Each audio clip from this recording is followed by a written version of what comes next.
السلام علیکم۔ پاکستان میں اس شام کے 7، بھارت میں 7:30 اور یہاں ہماری اسٹوڈیوز کی گھڑیوں میں صبح کے 9 بج رہے ہیں۔ وائس آف امریکہ واشنگٹن کی اردو سروس سے ہماری باقاعدہ نشریات کا آغاز ہوتا ہے۔ پہلے گھنٹے کے لیے میں ہوں آپ کا میزبان خالد حمید۔ جیسا کہ آپ دیکھ رہے ہیں فیس بک لائیو پر ہم آپ کے سامنے ہیں، اور ویب سائٹ اور ریڈیو پر ہمارا یہ 1 گھنٹے کا نیوز شو جاری رہے گا۔ تو آغاز کرتے ہیں پہلے آج کی اہم خبروں کی سرخیوں سے۔ افغانستان میں سیکیورٹی سے منسلک متعدد واقعات میں 3 درجن سے زائد افراد ہلاک ہو گئے ہیں، جن میں کابل میں اقوام متحدہ کی گاڑی پر کیا جانے والا مہلک حملہ بھی شامل ہے۔ پاکستان کے وزیر خارجہ شاہ محمود قریشی نے پاکستان چین اقتصادی راہداری سے متعلق امریکہ کے اس موقف کو مسترد کر دیا ہے، جس میں کہا گیا تھا کہ سی پیک کی وجہ سے پاکستان کے قرضوں کے بوجھ میں اضافہ ہوگا۔ پاکستان میں الیکشن کمیشن کے اراکین کی تقرری کے لیے حکومت اور اپوزیشن کے درمیان پیدا شدہ ڈیڈ لاک آئینی بحران کی صورت اختیار کر گیا ہے۔ پاکستان میں سابق صدر پرویز مشرف کے خلاف غداری کیس کا فیصلہ روکنے کے لیے حکومت نے اسلام آباد ہائی کورٹ سے رجوع کر لیا ہے۔ سپریم کورٹ آف پاکستان میں پاٹا فاٹا ایکٹ اور action in aid of civil power سے متعلق کیس کی سماعت کے دوران اٹارنی جنرل نے بتایا ہے کہ اس وقت بھی حراستی مراکز میں 1000 کے قریب افراد موجود ہیں۔ یورپی ملک نیدرلینڈز کی ملکہ میکسیما اقوام متحدہ کے سیکرٹری جنرل کے خصوصی وکیل برائے فائنانس فار ڈیولپمنٹ کی حیثیت سے 3 روزہ دورے پر پیر کی صبح پاکستان پہنچ گئی ہیں۔ بھارتی زیر انتظام کشمیر میں مواصلاتی بلیک آؤٹ کے بعد اب حکومتی اداروں کے مبینہ منفی رویے اور ان کی طرف سے اطلاعات کی فراہمی میں لیت و لال کی وجہ سے صحافیوں اور ذرائع ابلاغ کے اداروں کو درپیش مشکلات میں اضافہ ہو گیا ہے۔ دلی پولیس نے دعویٰ کیا ہے کہ اسپیشل سیل نے آسام کے گوہاٹی سے 3 مشتبہ دہشت گردوں کو پکڑا ہے جو کہ IS سے متاثر تھے۔ اسرائیل انسانی حقوق واچ کے کسی نمائندے کو ملک سے نکالنے والا پہلا جمہوری ملک بن رہا ہے۔ ہانگ کانگ کی جمہوریت نواز فورسز نے اتوار کے روز مقامی انتخابات میں ایک بھرپور کامیابی حاصل کر لی ہے۔ یہ تھیں 6 سرخیاں، تفصیل کچھ دیر کے بعد۔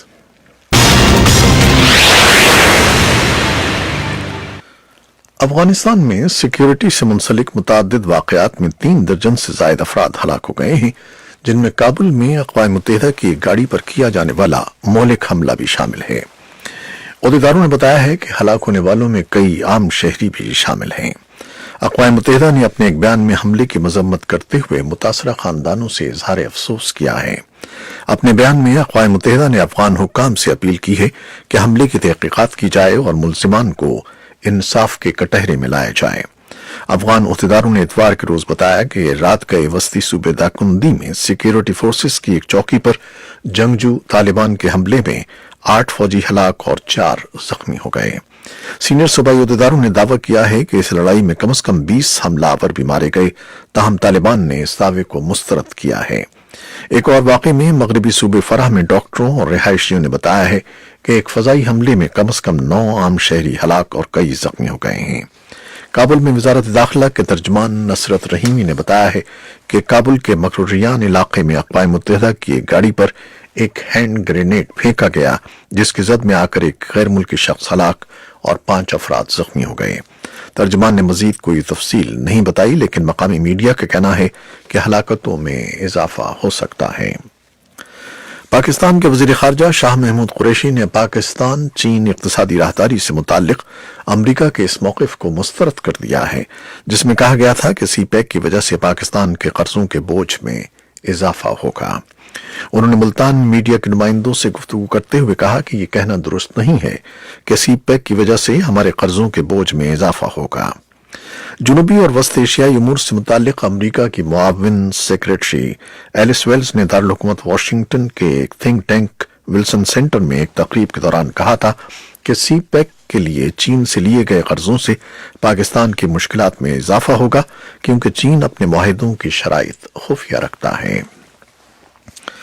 پاکستان میں الیکشن کمیشن کے اراکین کی تقرری کے لیے حکومت اور اپوزیشن کے درمیان پیدا شدہ ڈیڈ لاک آئینی بحران کی صورت اختیار کر گیا ہے، جس کے باعث الیکشن کمیشن کے غیر فعال ہونے کا خدشہ پیدا ہو گیا ہے۔